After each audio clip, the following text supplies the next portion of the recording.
Hello, Croeso Fulcher. Welcome back to the channel. Old boy here. And I just wanted to check in today, do a quick Sunday live stream, because obviously I've not done one for a while. So it's a little bit of an update, a little bit of a chance for me to connect with you guys. And also I have got a little bit of news as well and a couple of articles to look at also. So obviously I've not done a Sunday live stream for a while. And that's because I've been going out onto these sites and making a couple of these episodes. And the one where I went back to Cumbria and visited the site where they found what's being described as the largest Viking Age structure in Britain. That video literally took like 2 solid weeks to edit. So unfortunately, when I'm on an intensive edit, the Sunday live stream is going to take a back seat, but I'll pick it up as and when I can and just see it as a little bit of a sporadic kind of episode where I can catch up with you guys and also give some news and discuss some of the articles that are in the media. So first off, I'm just going to share just a couple of updates just for the people who maybe haven't seen the recent videos I've done. So this one here, this was when I went to Cumbria and I looked at the site and had an interview with the archaeologist who was overseeing the project at Grampus Heritage.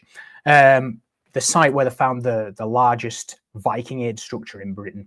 And that took a couple of weeks to edit. So as I said, that's why I was off. And then very quickly, the news came out about this hoard that had been discovered. And I got a very, very last minute slot with the Yorkshire Museum where they said, sure thing, you can come in tomorrow morning before we open to the public. And so I had to jump on that. So I was very quickly trying to, gather some thoughts to get some questions down and to kind of plan out an episode. And when I actually got there, this was a complete surprise. I didn't know they were going to do this.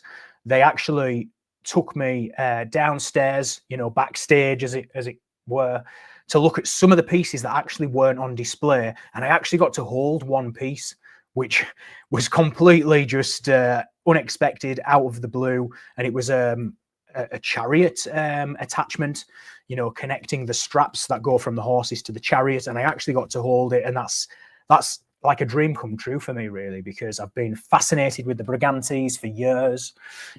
Where I'm living currently is, key Brigantian territory. So getting to actually hold a piece and look at it was just absolutely just phenomenal and next level. So I hope the excitement kind of came through on camera, because I couldn't believe it, to be perfectly honest. And obviously I did the video to raise awareness on the fundraising campaign that the Yorkshire Museum's got going on, because these artifacts, so for those of you who maybe haven't seen it, a hoard of Iron Age artifacts were discovered. There was around about 900 pieces in this hoard. And essentially, there was evidence of chariots, potentially 4-wheeled buggies as well, carts, a first of the kind for Britain. And there was also ornamental spears, there was cauldrons, and I would love to know what was in these cauldrons. However, it's been declared treasure, so it's not actually the property of the museum yet. They need to raise funds, £250,000 in order to acquire them. And then they need a further £250,000 in order to correctly preserve them. And this will also then allow them to conduct further tests as well, which I know I've seen a lot of people commenting. It seems crazy that these artifacts could go on private sale. There was an instance where this Roman cavalry helmet was discovered in Cumbria, Crosby Garrett.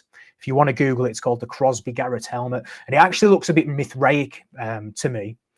And essentially what happened is the local museum could not acquire the funds to buy it. So I believe, Enjoy the Show's commenting here. I might be wrong here. So if there's any detectorists on the channel who can maybe correct me if I'm wrong, but I believe it becomes the property of the Crown immediately, and the museum therefore don't own it. And if the museum, they get first chance to buy it. If they can't raise the funds, however, it could potentially go into private auction. Then obviously private people can buy it. And I mean, it could even leave the country and just, disappear into obscurity. And that's what happened with this Crosby Garrett helmet. And what happened is they found it, The local museum couldn't acquire the funds. It went up to private auction. I believe they got outbid, and it went for something like maybe between 2 and 3 million. And it was loaned maybe 1 or 2 times, but then after that, it just kind of disappeared into obscurity, and it's not to be seen again. And it's one of only a handful of these types of masks. And as I said, you know, it's got a full face covering. It's got like a conical kind of helmet, and it's got like a sphinx on top next to a krator. And it's very unique, but you know, it's a private person's bought it, and it's disappeared into obscurity. So unfortunately, that's the way it is. So there is a fundraiser there. There's a link in the description. Sorry, in the description of that video. And you know, it is going to a good cause. It'll mean that the museum can acquire this one-of-a-kind find, do further testing, and I mean, I'd love to know what's in those cauldrons. I know I keep banging on about it, but you know, these cauldrons are pretty rare. They indicate status, wealth, power, as does everything else involved in this hoard. So definitely elite feasting equipment. And that's going to kind of bring us on to what we're going to look at today. And I'm just going to have a look at the chat, see who's in there. So, hey, Salux, great to see you. Aliva von Navidas, thanks for joining us.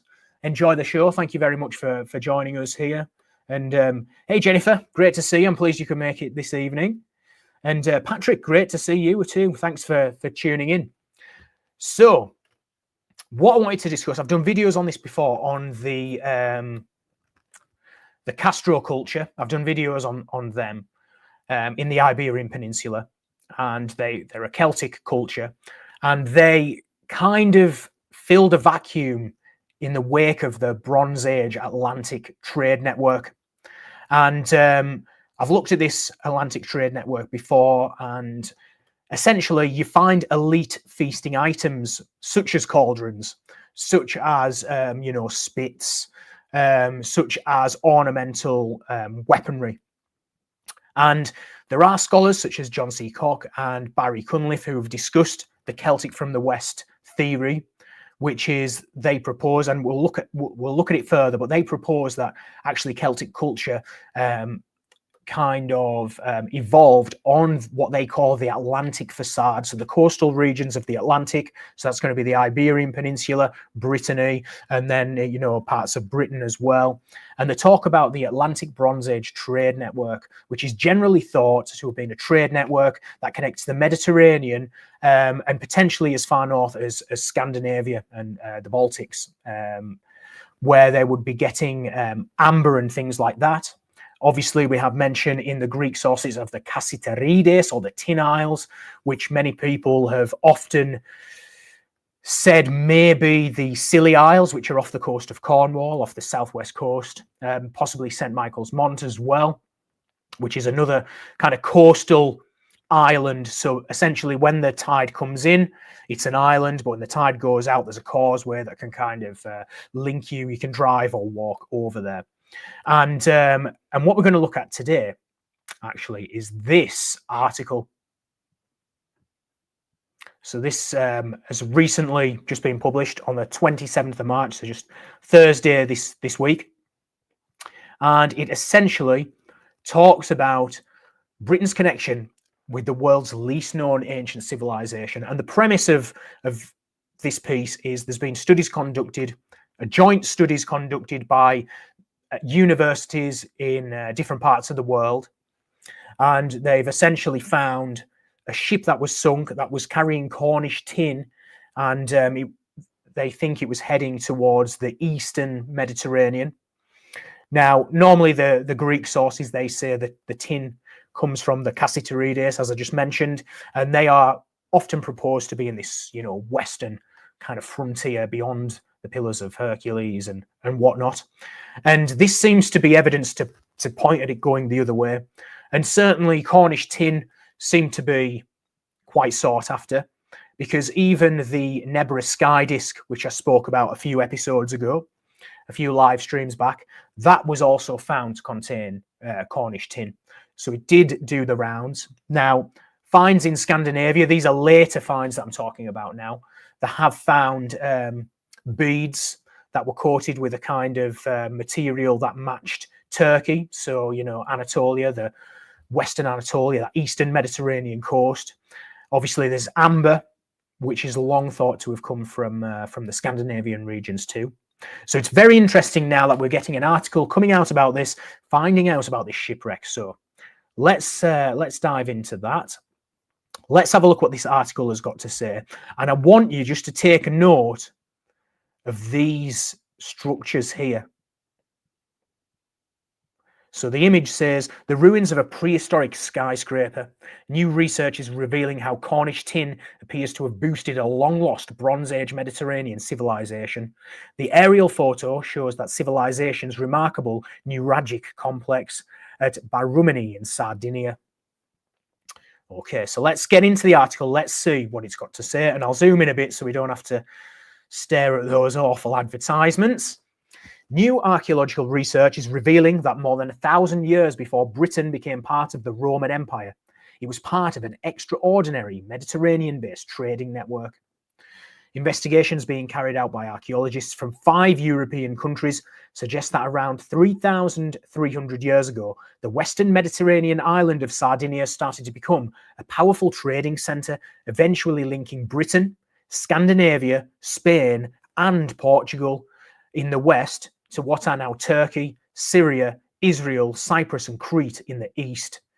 So we're getting evidence here for, you know, the western frontiers there of Europe, the Atlantic facade, as John T. Cock and Barry Cunliffe call it, with the interior Mediterranean Sea, especially those eastern frontiers there. So, yeah, that's kind of interesting now that this is coming out, because, you know, these guys have been talking about it for a long time, and obviously they're talking about the evolution of Celtic culture and Celtic linguistic, Celtic languages on that western frontier, kind of filling the vacuum of power after the collapse of this Bronze Age trade network. And it is showing the remarkable way in which Britain seems to have contributed to that civilization's development. It's long been known that Sardinia's Nuragic culture had Bronze Age Europe's most impressive architecture, as well as equally remarkable art, but research over recent years has begun to reveal that it also became Europe's first Mediterranean-wide maritime and mercantile power.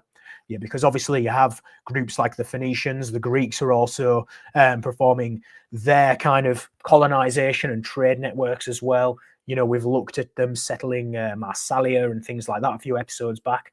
So interesting that they believe now that this Nuragic culture based on Sardinia could have been the first one of these groups to kind of have this network of sea trade that connects the Mediterranean to the Atlantic coasts. The island, which was comprised of a series of chiefdoms, was rich in copper ore, which helped turns it into a Bronze Age mercantile and economic superpower, because copper was one of the 2 ingredients needed to make high-quality bronze, which was far stronger than copper on its own. But the second key ingredient needed to make high-quality bronze was tin, and one of the best sources of tin in the ancient world was Cornwall. Tin played a crucial role in human history because it enabled the production of really strong manufactured goods, and its acquisition usually necessitated and promoted long-distance trade. And look, here's St. Michael's Mont, not Mont St. Michael, that is, which I said earlier, so that was a mistake. That is a similar island that's off the coast of France, actually. So it's St. Michael's Mont. Bronze Age international mystery.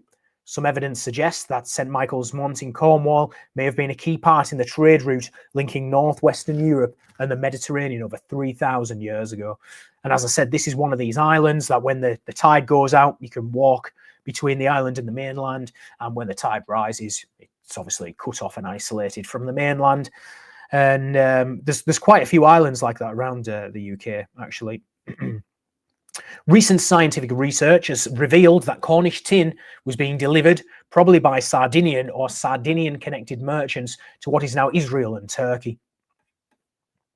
What's more, a study of a shipwreck off the Devon coast has revealed that a Bronze Age ship carrying Cornish tin ingot exports were also carrying items from Sardinia or Spain. So when I was talking about the Iberian Peninsula before, That's a region that we now consider or now call Spain. So it's interesting that this is also coming up also. The English Channel appears to have been a Bronze Age highway for delivering Mediterranean copper ingots and Cornish tin ingots to Scandinavia, and for transporting Danish amber to Britain, Ireland, Spain, and the Mediterranean. And a growing body of evidence now suggests that at the heart of this Bronze Age international trade lay Sardinia's mysterious Nuragic civilization. All parts of the network prospered as a result of that trade, and recent archaeological excavations have found a Bronze Age settlement at one of the most likely ports used at the Cornish end of the maritime route, St. Michael's Mont, near Penzance. In Sardinia itself, so that's quite interesting then. So this recent archaeological excavation, they're finding Bronze Age settlement there. So that's just interesting to me. What I'm wanting to do next is to go and try and find if there's been any journals written about this archaeological excavation, just to see if we can bring out a bit more information. So that's for another episode anyway. In Sardinia itself, the Italian island's role as the known world's likely premier Bronze Age trading hub helped in the development of an extraordinary civilization. At least 10,000 high-status stone buildings were constructed, some of which were up to 30 meters tall. Eventually, many of these prehistoric skyscrapers were expanded to become vast Bronze Age fortress-like complexes, some of which covered up to 3,000 square meters and boasted up to 400 meters of thick walls, reinforced by up to 20 towers. Around 7,000 of these ancient buildings survive, including many of the largest. They represent Europe's first truly sophisticated monumental stone architecture, featuring corbelled corridors, overhanging battlements, sophisticated water collection and storage items, giant wells and immense rooms with vast domed ceilings, some up to 12 meters in height. And just notice the ring-like formations here. The outer, or rather a set of walls here with internalized structures within. And this is one of the Nuragic complexes at Baramini in Sardinia. The civilization arguably played a little known but important role in shaping history. Quite apart from directly or indirectly helping to boost the economies of Bronze Age Britain, Scandinavia and elsewhere, some evidence suggests that Sardinian pirates attacked Egypt and what is now Israel several times, and that at least one Egyptian pharaoh thought that they were such good warriors that he recruited them as his personal bodyguard. These Nuragic Sardinians may even have established a small colony in what is now northern Israel, and probably also established trading colonies in Sicily, Crete, and Cyprus. Nuragic pottery, especially tableware, has been found by archaeologists excavating sites on all three islands. And this mention here about this attack on Egypt as well, there are some scholars who've connected these people to one of the groups who kind of made up the Sea Peoples. And we're going to look at that a little later on, and mainly due to the helmets that they wore with the horns on, which we're going to also look at. Bronze Age Sardinians were also probably directly or indirectly responsible for transporting Cornish tin, Danish amber, and a host of other Spanish, Portuguese, and Mediterranean goods between raw material sources and consumers located in dozens of places between Europe's Atlantic coast and the Middle East. And here's an image of a Bronze Age Nuragic warrior, and this is unearthed at Monte Prama in Sardinia. And I just want you to take note of these circular rings underneath the eyes as well.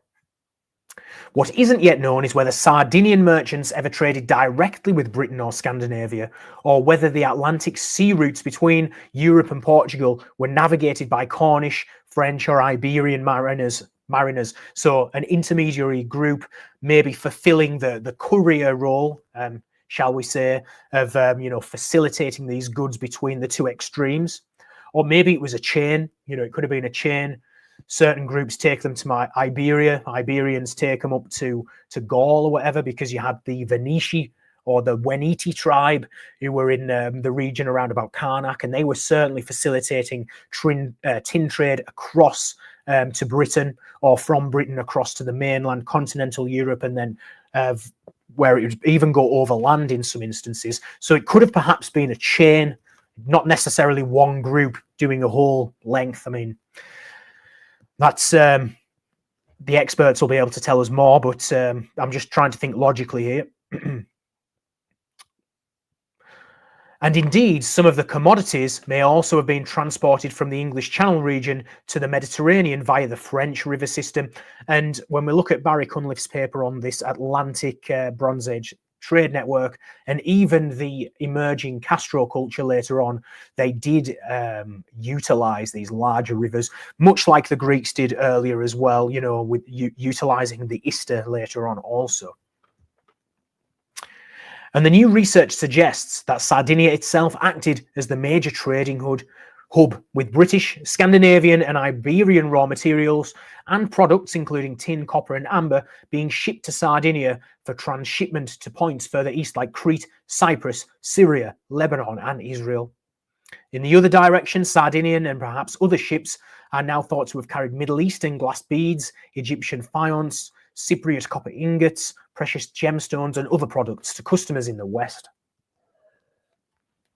In Britain, archaeologists have found Iranian and Egyptian beads, Scandinavian amber items, Aegean metalwork, Cypriot and Spanish copper ingots and Sicilian razors, all of which would have had to have been imported by sea.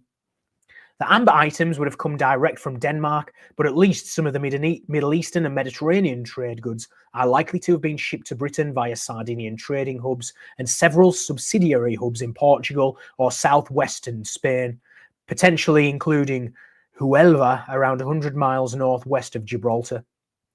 Tin from Atlantic Europe, most likely Cornwall, is known from recent metallurgical analyses and have been transported to and used in Sardinia. So yeah, they can do tests to see where the tin isotopes or metal isotopes match up. And as I said, the Nebra sky disk also seemed to have Cornish tin used in it as well. Sardinia's Nuragic civilization, the first really major hub for pan-Mediterranean and European Atlantic coast trade, was also ahead of most of the rest of the region in terms of technology and agriculture. Archaeological investigations over recent years have revealed that they domesticated the island's own wild grape plants rather than importing grape seeds produced by Middle Eastern horticulturalists, and were therefore able to produce their own unique wine, a beverage still produced on the island today.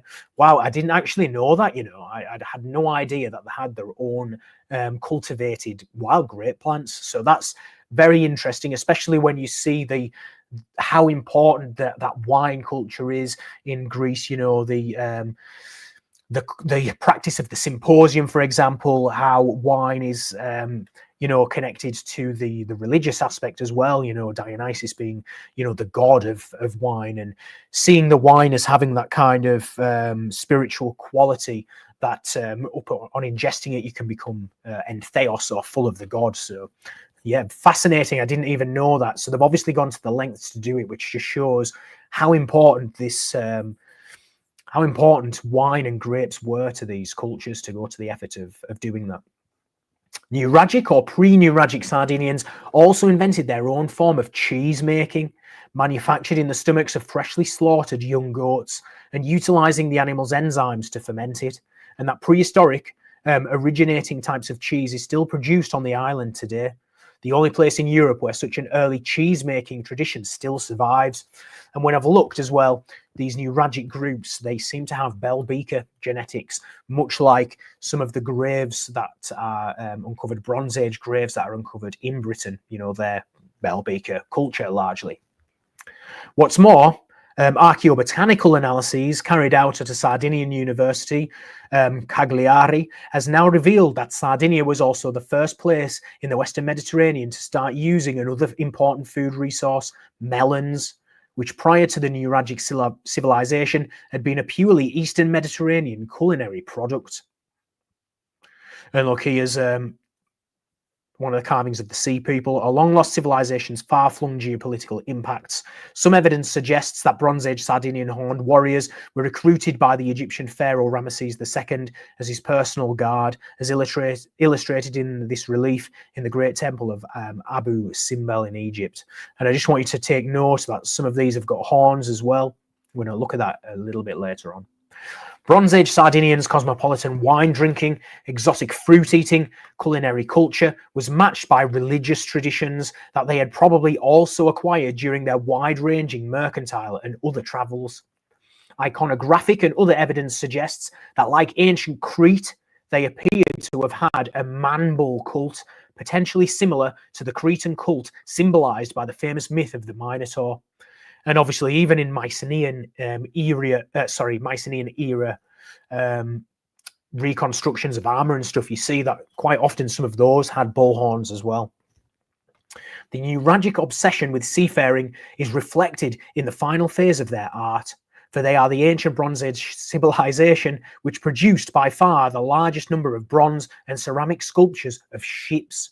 160 bronze ones and numerous pottery ones have been unearthed so far. Archaeologists have not worked out for sure how far into the unknown they sailed. They may well have been Europe's first great explorers. They definitely reached Western Asia, and they almost certainly traded directly with the Atlantic coasts of Spain and Portugal, and at least indirectly with Britain and Scandinavia. But there is one tantalizing piece of evidence that ancient Sardinians themselves may have visited Britain, for there is an enigmatic and mysterious rock-cut tomb, the only one of its sort ever found in Britain, in northern Scotland, on the island of Hoy in Orkney, the nearest rock-cut parallel for which is in Sardinia. And we're going to look at a few of these rock buildings as well. The archaeological and other scientific investigations that have been contributing to a greater understanding of the Sardinian Bronze Age trade network phenomenon, including research carried out at the 8 universities, Durham in the UK, Gothenburg in Sweden, Aarhus in Denmark, Cagliari and Sassari in Sardinia, Freiburg and Bochum both in Germany, as well as Germany's Court Engelhorn Centre for Archaeometry in Mannheim. So, Bronze Age Sardinia's importance in the wider prehistory of Europe and of the Mediterranean region has only begun to be properly appreciated by archaeologists over recent years, said an expert in Bronze Age trade networks, Dr. Serena Sabatini, Associate Professor of Archaeology at the University of Gothenburg in Sweden. Metallurgical, ceramic and other evidence from many other different sites across the Mediterranean and beyond have revealed the extraordinary geographical extent of the Nuragic network. What's more, mounting evidence suggests that as well as the Mediterranean, Europe's Atlantic coast, including Britain, Ireland and Scandinavia, contributed trading commodities to that network. So there we go. And look at these helmets. We're going to look at these in a little bit more detail in a moment. I'm just going to stop sharing this page. And what I'm going to do just off camera is, I know you can see my face, but I meant to get this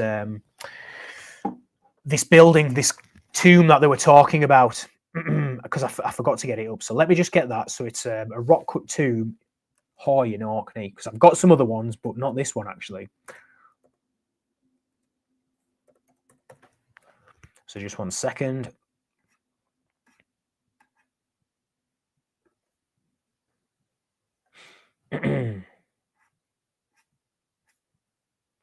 So let's have a look.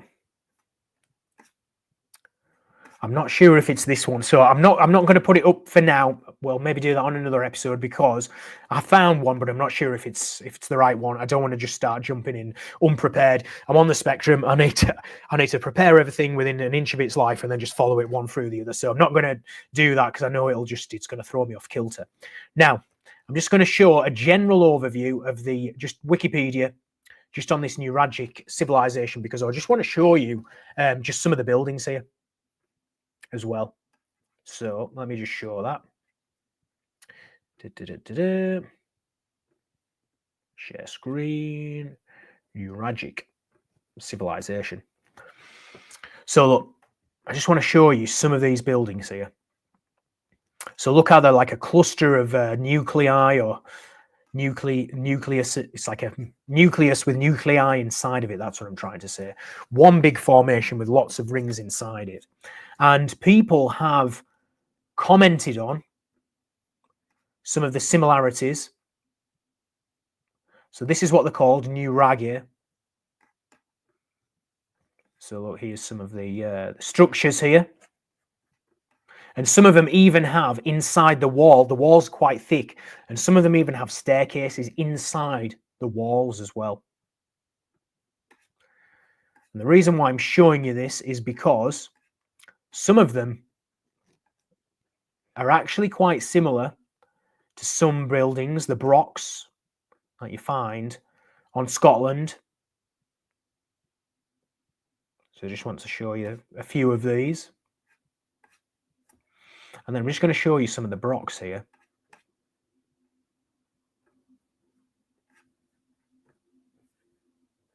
Obviously, utilizing a different stone. The other ones almost look what they call cyclopean, where it's unworked rough stone stacked together. This seems to be more, it looks like slate, thinner slices. But interestingly, look, they do have these staircases on the inside.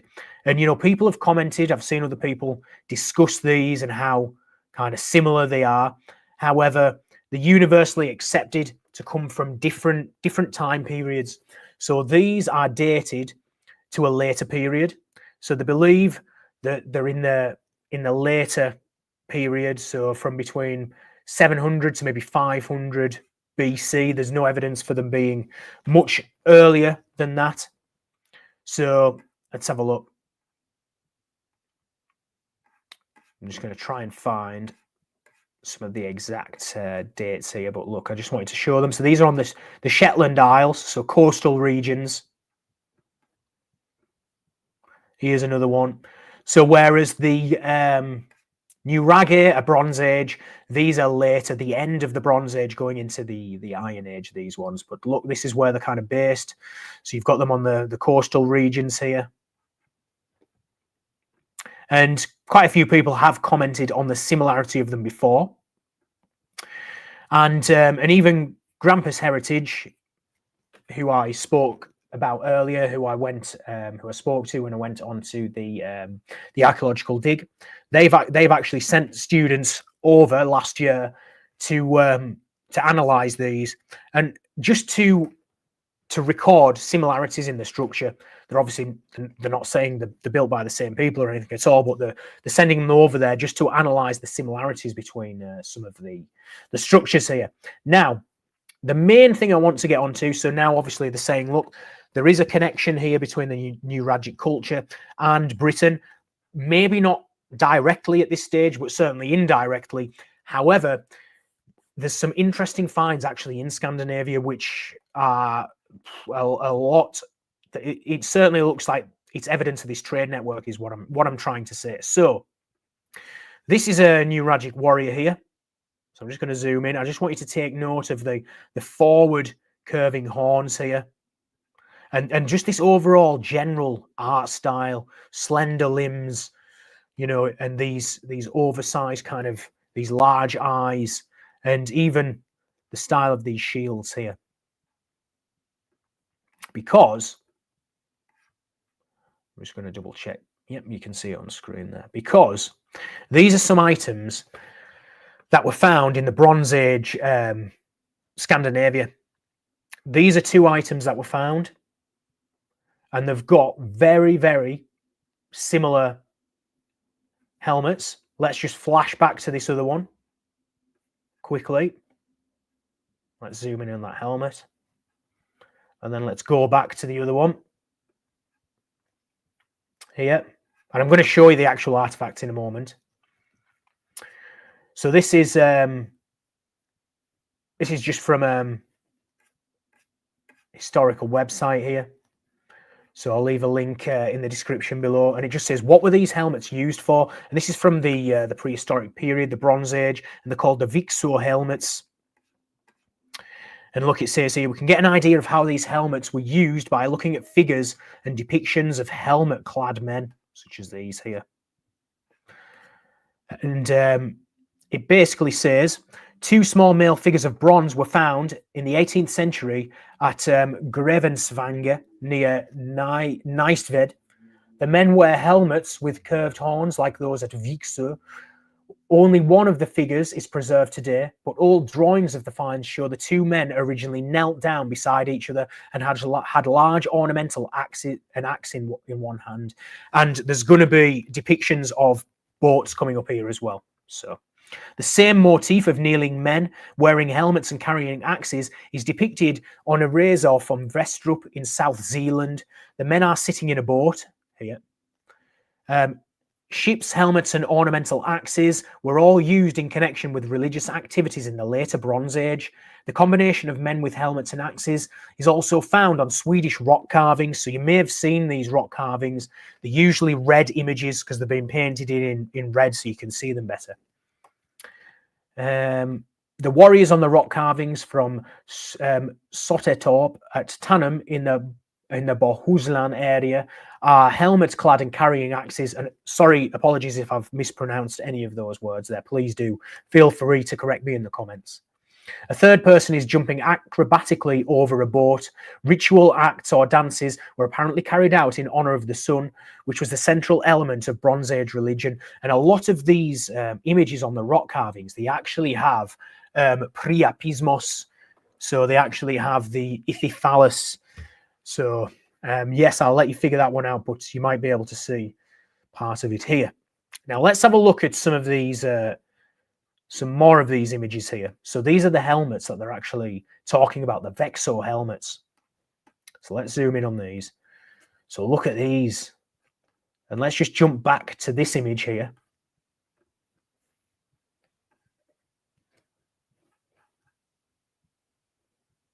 And then let's go back. So look at that. And it's unusual that they had, it seemed to almost have what look like eyes as well. And I've seen a reconstruction. They actually believe there was like a crest on here and then potentially other feathers on the end of the horns as well.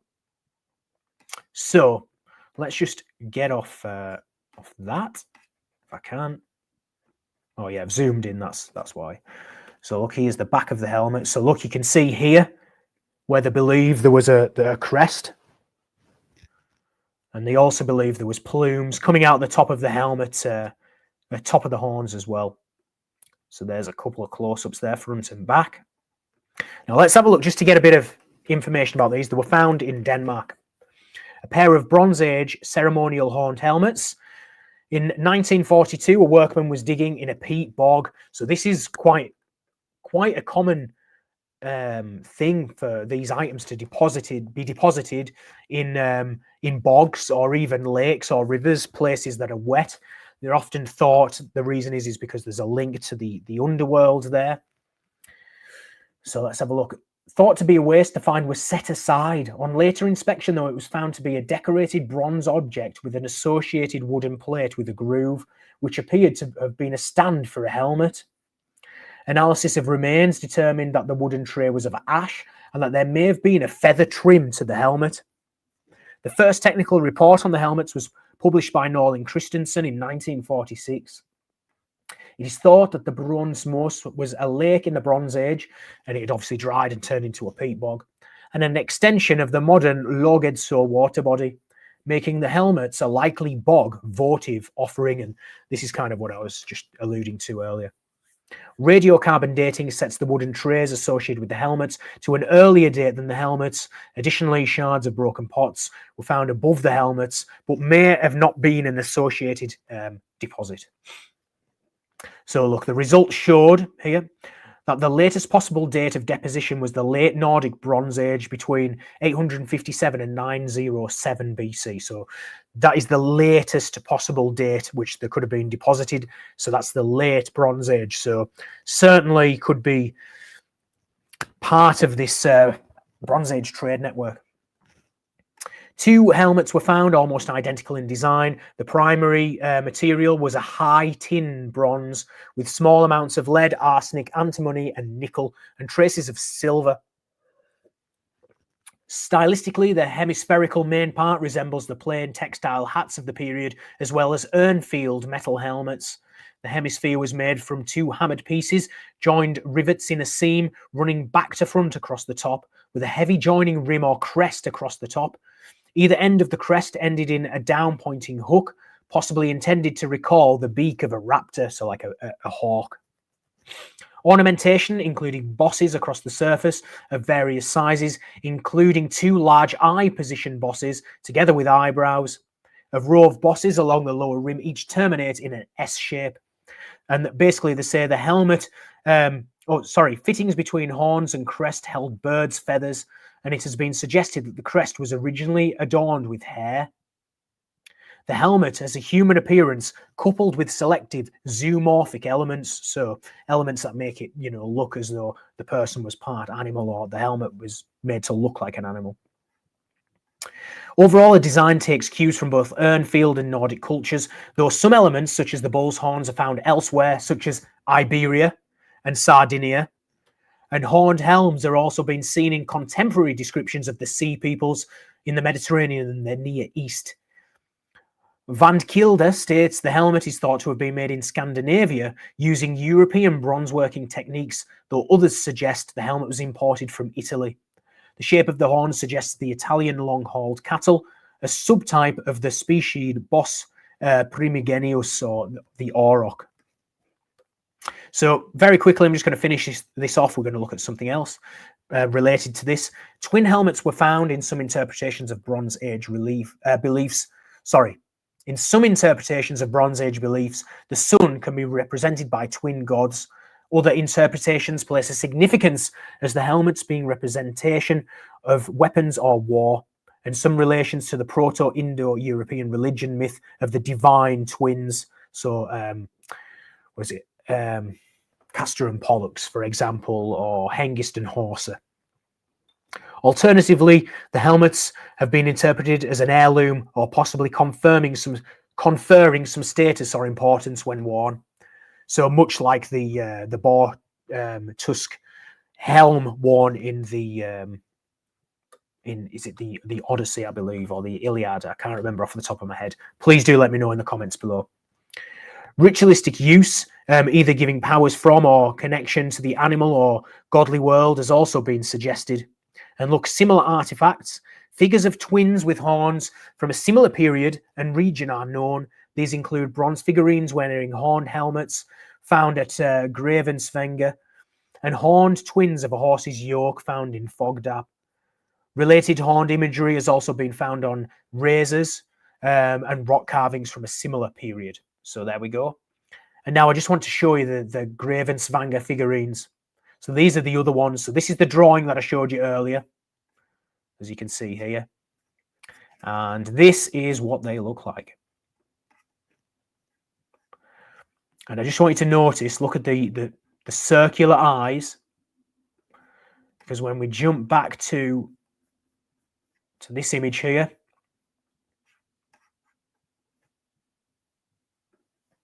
compared with this one,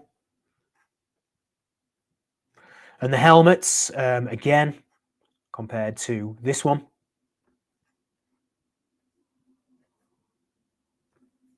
So could these be a product of this trade network? So let's have a look at these. So the Gravensvenge hoard is a find of the late Nordic Bronze Age, dating to between 800 and 500 BC. Discovered in the late 18th century at Gravensvenge in Denmark. The hoard consisted of 7 bronze figurines. The first mention is in 1779, where it is said to have been found in the ground a few years ago. A drawing of 4 of the figurines was made in 1779. The drawing shows 2 kneeling figures of warriors with horned helmets and axes, a leaping acrobat, and a standing woman. 5 of these figurines are now lost, while 2 were bought by the Danish National Museum.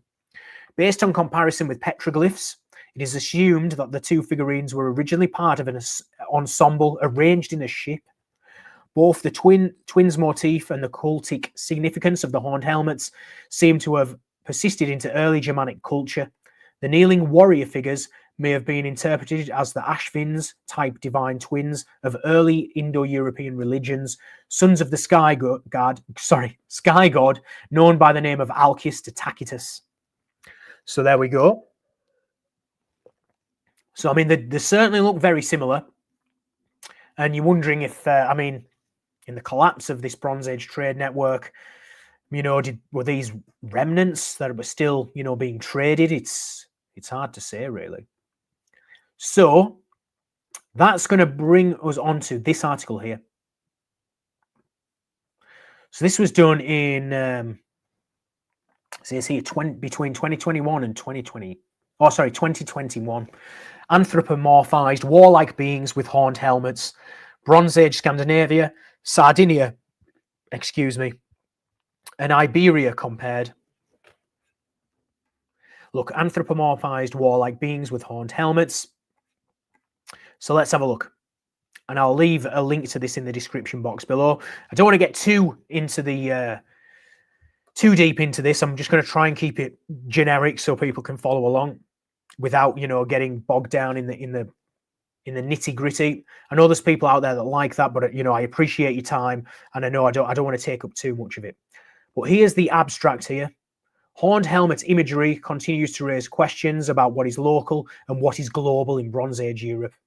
How similar is the imagery found in Sardinia, in southwestern Iberia, and southern Scandinavia in material appearance, medium of representation, and socio-cultural setting?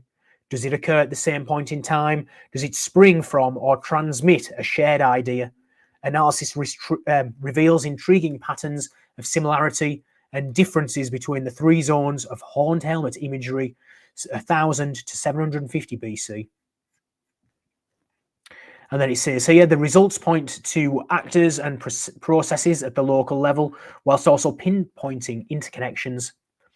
Across all three contexts, horns signify the potency of the helmet wearer, the quintessential warrior. Horns visualize a defined group of bellicose beings whose significance stems from commemorative and mortuary rites, sites, and beliefs in conjunction with political processes. So you can see the warrior culture there, you know, much ingrained into also their religious aspect too. We suggest that the eye-catching imagery of very particular males wearing horned insignia relates, on the one hand, to local control of metals, and on the other hand, to the transfer of novel beliefs and cults involving embodied gigantization. It is characteristic that the horned figure is adapted into some settings, but only sparingly or not at all in others.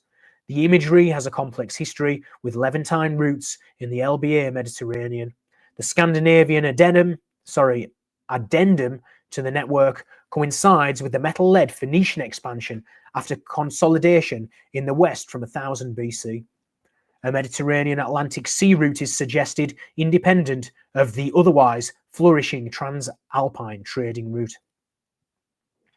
Okay, so perhaps this further evidence that's come out may, instead of having a look to the Phoenician expansion here, could it be that these are remnants of this earlier trading network? Perhaps these items were still being traded, you know, maybe that's why they are found at a later period here.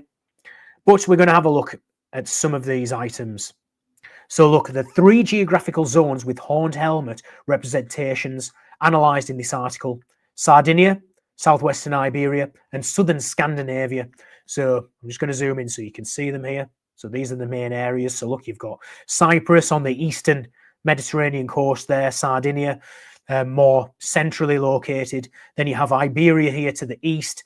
And then obviously, if you're imagining following the coastal regions here, going across up to Denmark and Scandinavia. But obviously, they're going to have to pass through this channel as well here. So I'm going to just show you some of the items that they show in this report. So look, they talk about specifically Sardinia, and look, they talk about the horned-held depictions of people using these horned helms. I'm just going to cast my eye over very quickly just to see if they... Yes, look. So it says here, In summary, regarding Sardinian chronology, the horned helmet figure materializes predominantly among the Bronzetti 1200 to 750 BC. From 900 BC, it is additionally made in stone. The sequence of horned-helmed representation is consistent with long-term changes beginning in 1200 BC as the Nuragic culture entered its final stage. The precise development is debatable, but may be described as follows. An altered demography and trends towards centralization seems to be indicated that these trends may be visible in the now fewer and often enlarged Nuragic settlements, which are these settlements that have got these tall Nuragic buildings, towers, that commemorate the central Nuragic towers as ancestral. These hubs seem intricately connected with the central sanctuaries and were on the rise during this period when Sardinia emerges at the crossroads for metal production and trade in the greater Mediterranean between the Levantine east and the Balearic and Iberian west. But now it looks like, this new information could suggest that at least via an intermediary that this trade has been facilitated even further as well.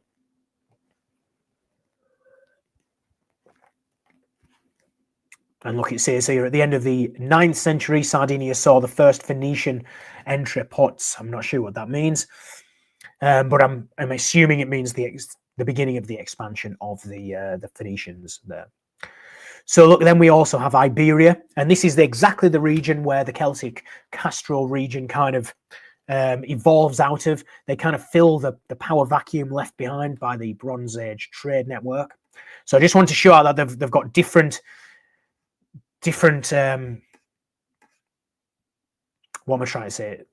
Different focuses on these different regions. But here, this is what I want to show you. So look at some of the artwork here. Iberia. So look, you've got this horned imagery here, circles, wheels with the dots on as well. It's quite similar. It looks quite rudimentary. Specifically, these ones in the background here seem to resemble this more. And then here in Sardinia, you have the Nuragic warrior. And actually, I would argue there is some resemblance slightly facially to the guerreros, so the Castro warriors later that you find in Iberia as well. But here, look at this. So these are some of the Nuragic warriors compared with some of the finds made in Denmark, and the horned helmets as well. You even have the horns here on this stone carving. So I just want to show you some of these, and we're going to then just read out the look. So these are some of the connections that they are saying. So this is the degree of connectivity of the variables presented here. So I'm going to leave it up for everyone to pick up there. So you can have a look at that in a bit more depth. So look at the different forms of helmetry here. So this is how they believe the find in Denmark would have originally looked, with a crest and feathers coming out of the end. So I just want to highlight some of these. And look, this is interesting as well. So here's one of the bronze Sardinian boats. And then compare that with some of the boats here from the Nordic stone art, Bronze Age stone art as well. And look, you've got an acrobat here, jumping. You've got the double-headed axe. You've got the horned helmets. And look at these rows of people here, potentially. Or is it a railing here? But look at this. Sardinian Bronzetto boat with bull/ram head bow and birds on board. And then it says here, that's dated to 1000 to 700 BC. And then the Nordic, this one here, the Nordic-headed ship from Sototorp in Tanum. And it says 900 to 750 BC. So not a different time period, really. Note the aggrandized horned twins, female acrobat, an anonymous crew, and then it says of newly dead. So, they don't know if this is related to funerary practice, religious motifs as well. And then look, note how they're also making a connection here. So this is one of the ones found in Denmark. This is from Sardinia. And look, it says 2 horned creatures, one bigger than the other. So that's A. B. Monte Palma giant with encircled eyes and a crested horned helmet. So you can see the crest here. Horns destroyed in antiquity. And then here, the Gravensvanger horned creature with similar recessed encircled eyes, though in statuette format. I just wanted to show you that as well. And then look.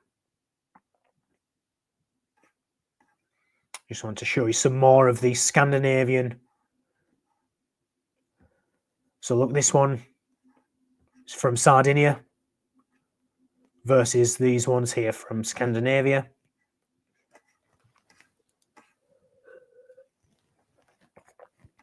This is a different one that was found. West Zealand. So just finally, I'm just going to find, they're all the pictures, I believe. I just want to find the conclusions there. The above analysis has demonstrated that horns were used emblematically in Sardinia, Iberia, and Scandinavia to visualize an extensive group of anthropomorphized warlike beings whose significance was tied to commemorative or mortuary rites, sites, and beliefs, in tandem with political trends. This is true for all 3 of the zones investigated.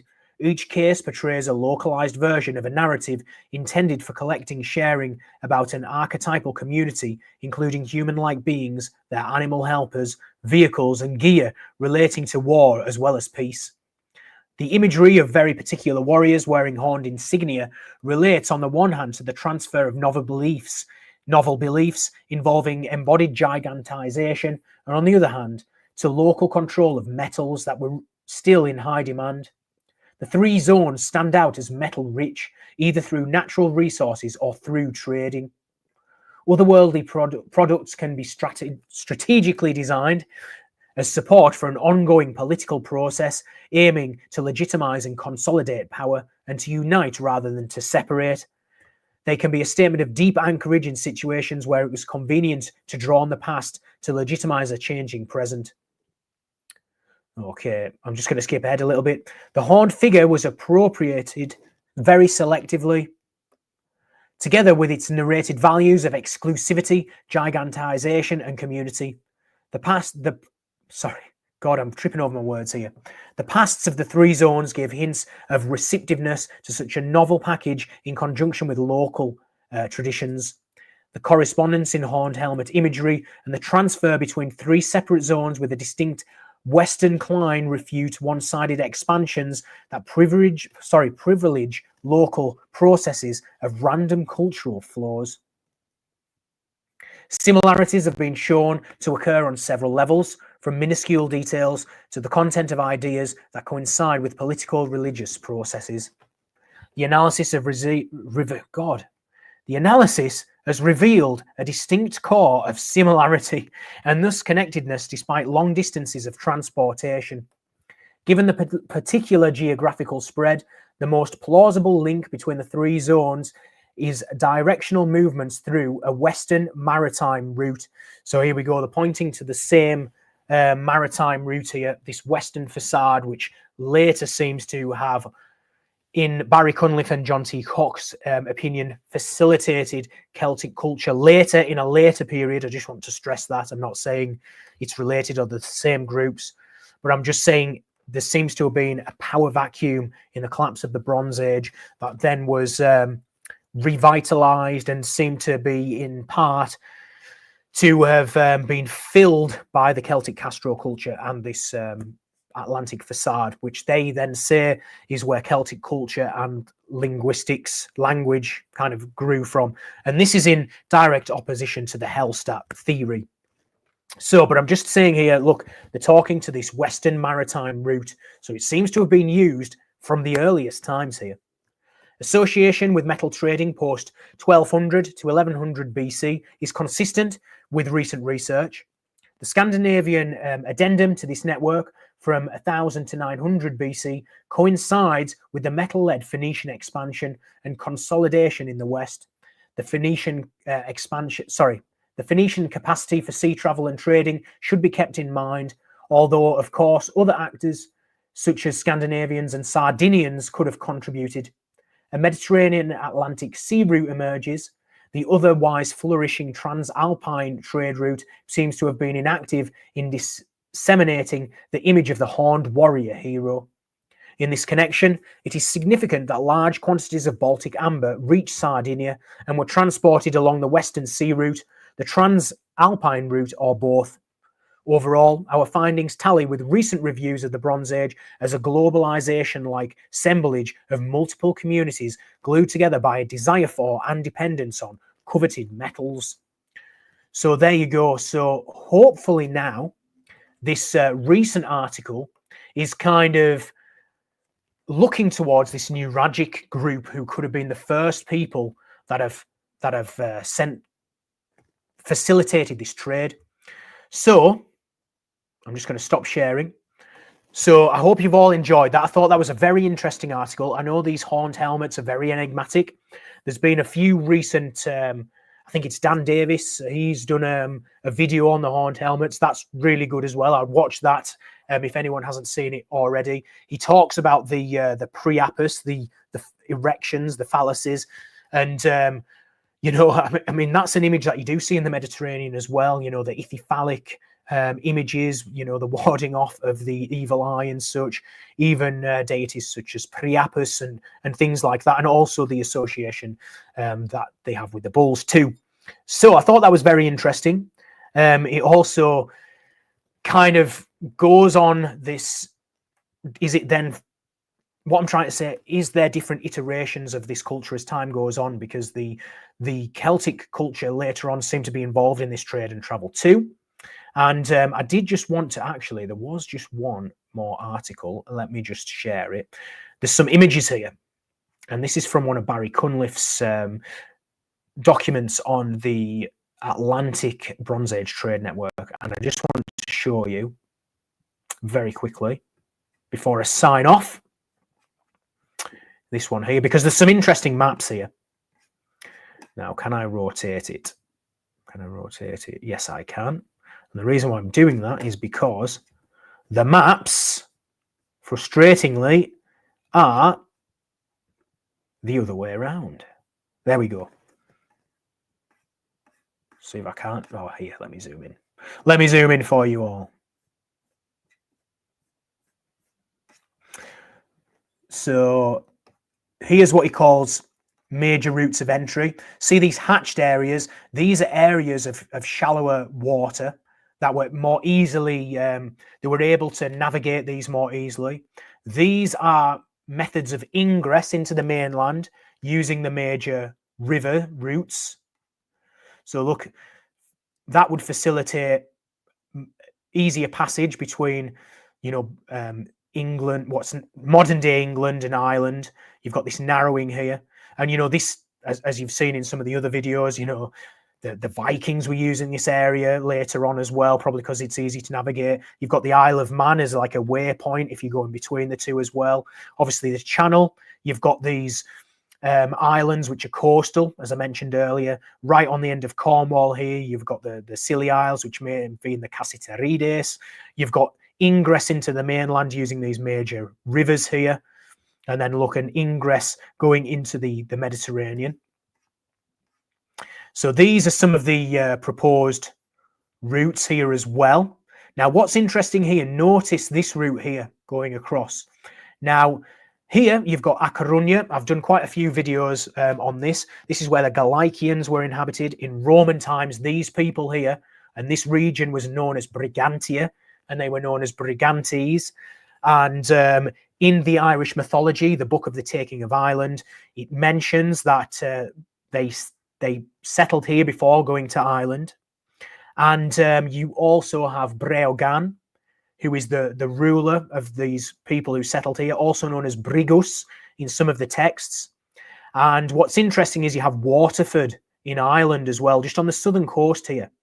And there's a lighthouse at both of these regions. And in the mythology, they were using this lighthouse and they actually spotted Ireland from it.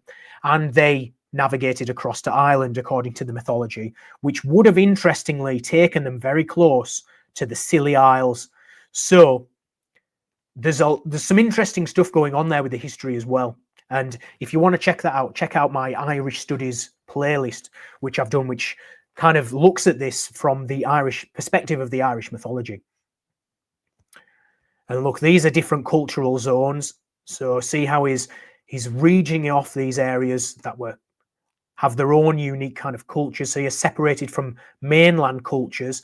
And I mean, this could be why you've got different, you could have Celtic Hallstatt, you could also have Celtic Western Atlantic facade, a different type of Celtic, a different type of metallurgy, or a different expansion at a different period. Because as we've seen, there was transalpine trade routes and also sea trade routes here. So very interesting there. I just wanted to show you them. And these here, these are where cauldrons, so some of these elite feasting items have been discovered. So articulated spits, all of this the same type. So the circles here, articulated spits. So look on the eastern coastal regions of what's England today. You have them here near Carnac and things, near where these major rivers are, coastal regions. Same here. And then your squares are cauldrons. Look at all the cauldrons here in Ireland. And we now have to add some more cauldrons here in Yorkshire. Again, I don't know. I haven't got the information as to whether they're these similar style yet. We don't know. But look, there's quite a lot of them everywhere. So I just wanted to show you that finally there, just to show you. I thought they were very interesting maps. I'm just going to go and have a look through the chat now, just to connect with some of you. So I hope you all enjoyed that. I hope you found these bullhorns as enigmatic as I do. So Marissa Ring, great to have you here. Gamatron, thank you very much for joining us. Deacon Bean Cooter, Justin Shades, the unseen Steve McQueen, great to see you. Very kind of you. Electric Funeral, thanks for joining us. Nick Matthews, thanks for joining us, Nick. Really appreciate it. Good to see you.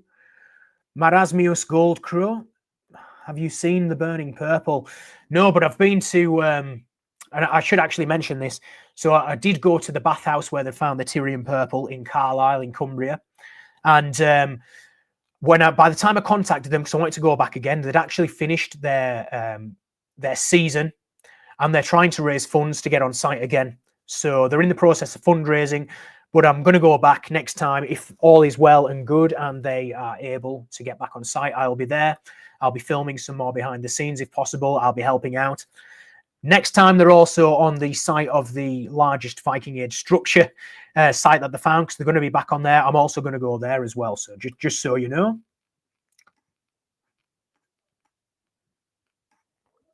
Hey, great. Yes, so they actually believe these that the ones in Sardinia seem to be Bronze Age. The ones in Scotland seem to be late Bronze Age, potentially going into the early Iron Age, but certainly not older than the old Bronze Age. That's what they're saying anyway. Perhaps maybe they're going to go and have another look. Who knows? Who knows what's going to happen? Because it seems like a fairly recent discovery, this, which is very interesting. And it seems to align with what they're finding, found in Denmark. So very interesting. Hey, Lord Batty, great to see you. GGK says it's awesome how interconnected the world really was. It is. It's fascinating. They've even found there's a boat. Is it in Devon or Cornwall? They found a really old boat, which they believe was one of the earliest boats they found. They're like 3,000 years old. So that's, it's kind of stitched together as well. So there is that. I'm going to go down and have a look at it because it's in a maritime museum. Hale wine, Buckfast, anyone? Camatron says, gosh, don't drink the Buckfast. My mate told me for years, Bucky and milk, Buckfast and milk was the way to go. I didn't believe him. And then one time we went to a festival, he was like, go and have a go, try it. And I tried it and it was actually all right. I wasn't expecting it. That's it. In the days of Doggerland, this is the unseen Steve McQueen. In the days of Doggerland, the channel was the Rhine. Yes, I've heard that that apparently is it the Seine as well and the Thames were like the same, emptied into the same waterway as well, which is which is crazy to think about. Nut Anders Week says, yay, stomach cheese. I know, would you be up for eating and trying any of that today? I'm not sure. Fortistes, thanks for joining us. Thank you very much for that. Yes, Orkney has got an incredible site. I'm gonna do a tour. The plan is this year at some point I'm going to do a tour of Scotland. I'm already going up there to Edinburgh for the Fire Festival shortly, but I'm probably only going to be able to visit a couple of things en route. Whereas I would like to go up for a bit more time and do a bit of a tour and go and visit. I want to visit some of the Pict stones. I want to go and visit some, Orkney and stuff. So yeah, that's definitely the Ring of Brodgar. I'm definitely going to get up there.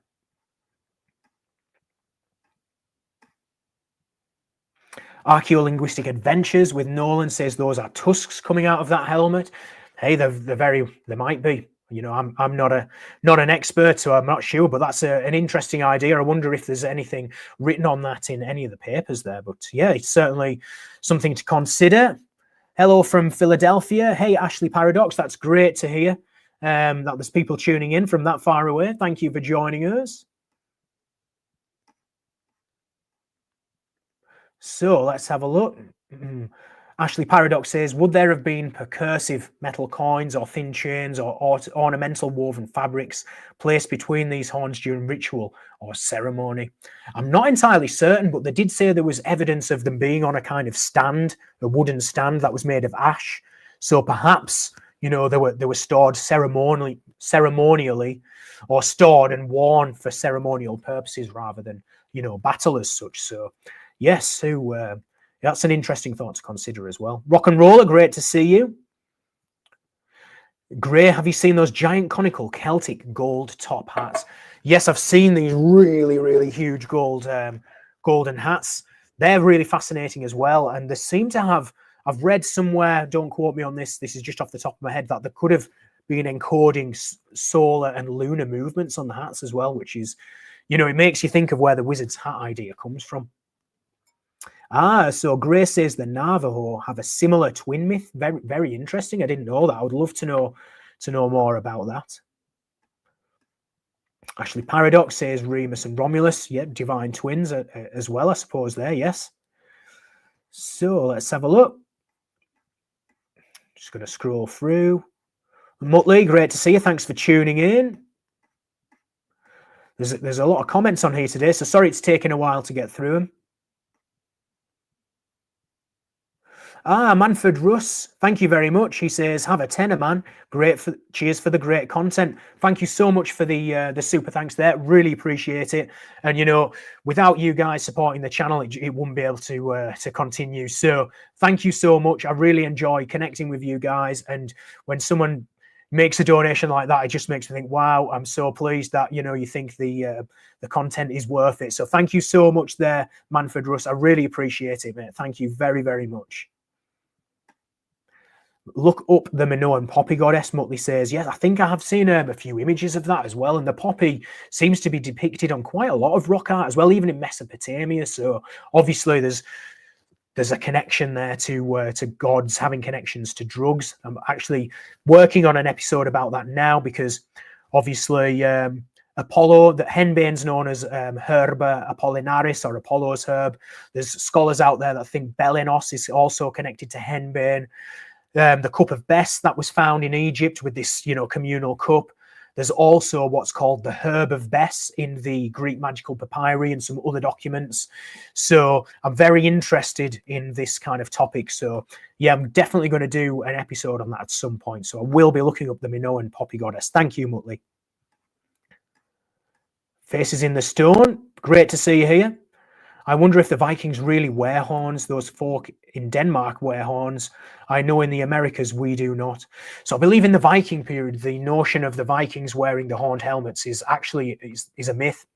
But maybe ironically, because there's people out there going, it's a myth, they don't like the people wearing the helmets, which I completely get, especially if you're trying to be historically accurate. It's important not to confuse a later embellishment with what's historically accurate. However, it could be ironic that potentially there was people in Scandinavia you know, getting there on boats, wearing horned helmets. So that's just an observation there that just made me chuckle. So James Wells says bison horns and deer antlers were incorporated into Native American headdresses too. Thanks for that, James. I didn't know that. I'll have to check that out.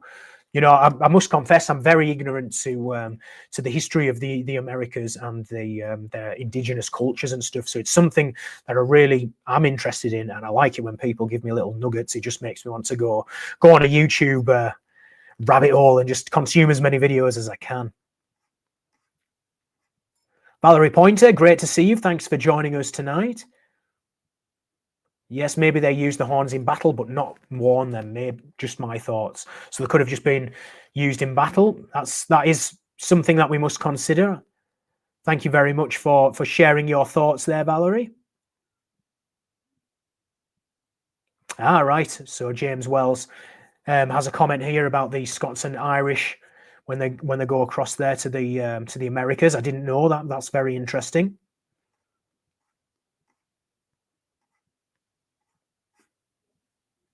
Lokides Ion Oinikos, great for joining us. Thank you there. Chris Newbury's here. Great to see you. Thank you very much for joining us. So I believe James Wells says is a brigantine named for the style of ship buildings used by the Brigantes. So I believe the word brigantine is a later word, but it certainly seems to use the same linguistic root. I have looked at this. So the brig root is usually connected to high. So it can either mean high as in a high place, or potentially high as in elevated. And in the Celtic Castro culture, their locations were called, for example, Nemeto Briga. So they would have a suffix briga at the end. You also have Celtic groups, such as the ones in Massalia called the Sego Brigi. So they have this brig root in the element in their name. And it's generally thought to mean high, related to height. But it can also seem to denote a fortress as well. So you'd certainly see it. The cognate would be Berg in the Germanic side. So the Burgundians, they have the same linguistic root in there as well. Over on the Greek side, it could be Perg, as in Pergamon. That seems to be a similar or the same Proto-Indo-European root. So you can kind of trace this route through, but to answer your question, I don't think that's what it's named for, just because I believe the term brigantine being referred to a ship is a later linguistic innovation, a later word that was adopted, whereas the root in brigantes, it seems to come from the classical sources. So that's just from what I've seen. And somebody says from Phrygian. So yeah, so basically I've done videos on this, and the Brigantes, or people who were called Brigantes by the Romans in the Iberian Peninsula, they were also known as Brigades, Briges, and Herodotus says there was a group called the Briges, and they changed their name upon migrating into Asia Minor, changing their name to Phrygians. So there could be a connection between Brigantes and Phrygians. It could just be linguistic. They could have started out as a group originating in, some people think, the Balkans, who then spread out in multiple directions. So, there could be groups that have gone in different directions, come into contact with different autochthonous indigenous groups, and their culture could have adapted certain elements. They may have, mixed with them to some extent and become their own unique people over time. I'm not certain yet, but from a linguistic standpoint, it does seem to be the same linguistic root. And as I said, I've found documents which says these Brigantes in the Iberian Peninsula were also known as Briges, Brigades, and Herodotus says there was a group called Briges also in the Balkans, who later became known as the Phrygians. And I found quite a lot more information which would actually lend to that notion, because the Phrygians obviously worshipped the mountain mother, the great mother on top of the mountain tops, and the patron goddess of the Brigantes, Brigantia, her name means the high one.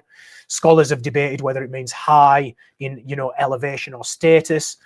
But I mean, could that be why she's called the high one? Because, you know, there's a parallel there between the mountain goddess, Kybele.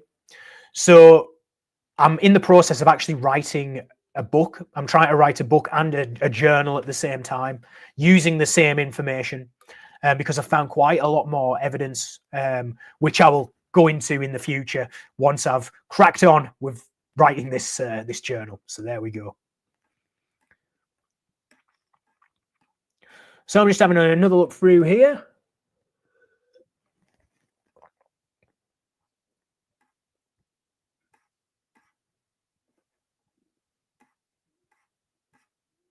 Hey, Fortistes, I'm pleased you found it insightful. So Fortistes says extremely insightful tonight. Thank you, old boy. Thank you very much. And I think that's most of the questions then, guys. So I'm gonna, oh, Sar Lux has dropped a £5 super chat as well. Thank you so much. Honestly, that's really kind of you. So I really appreciate it. Thank you so much. It's really kind, and I appreciate all of the support. And Rock and Roll has dropped one here as well. I can't believe it. Wow. Great work. Love the stream. Very informative. Awesome in the super chat. Much love to everyone in the Old Boy family. Thoughts on horns signifying rank, status, etc. Cernunnos, the Celtic god. Thank you so much for that super chat. And all I can say is the only thing I've seen that's made me think of Cernunnos is the Samothracian mysteries, because they believe that there was something going on there with magnetic stones, and they think that maybe an armband, kind of like a torque, which you kind of see what Cernunnos has got in his hands, played some significance in the Samothracian mysteries. And I have seen there are classical sources. I can't remember if it's Pliny or Strabo. I have talked about it before, but I can't remember it off the top of my head. But this source says that there were rites similar to the Samothracian mysteries being performed in Britain, or in that region, southern coast of Britain, I believe. Again, it's a bit hazy, it's just off the top of my head.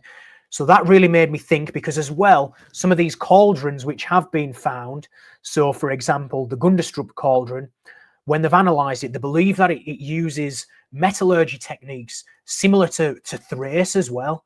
And then you look at it, it's got, so I'm kind of wondering, clearly with the colony at Massalia being founded, and kind of like the connection of these two groups of people, the Phocaean Greeks and the Segobrigi, who seem to be Celtic, there seems to be some kind of, some kind of similarity between the cultures.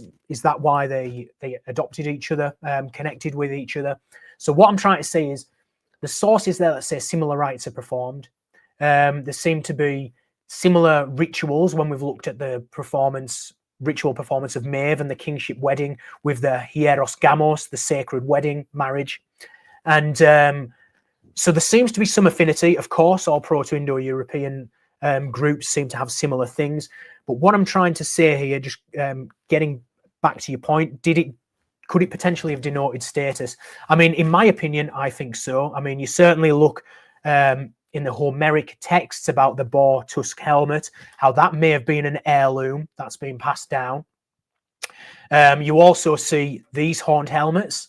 There seem to be, the scholars seem to be saying there could be a connection between, you know, heirlooms and rites. So that would definitely lend to that notion. And then also the notion of these, the Samothracian mysteries, as I mentioned, and potentially the significance of magnetic stones and these torques. I mean, the arm rings, but they're very similar to torques. And then you see Cernunnos on the Gundestrup cauldron there, holding one of these torques with a serpent. I mean, all of that's, it's shouting a form of mystery to me, certainly, or a similar practice. So I hope that answers your question, Rock and Roller, or just helps get a little bit more information to you there. Again, I can only speak from my own research and study. And thanks once again so much for that that super chat. I really appreciate it. And the unseen Steve McQueen, wow, another super thanks. Thank you so much, matey. I really appreciate that. Thank you so much. I'm overwhelmed at the support here tonight. Thank you very, very much, everybody. Thanks, Chris. Chris Wright just says, hey, old boy, thanks for the content on topic on Celtic gods. So on that one, I'm going to close it off there. I've kept you quite a while, and I just want to say thanks so much to everyone who's tuned in tonight. Thanks so much for all the super thanks. I really appreciate it. And I'll be working on the next video. So I'll catch you on the next one. Enjoy the rest of your Sunday, everyone. All the best.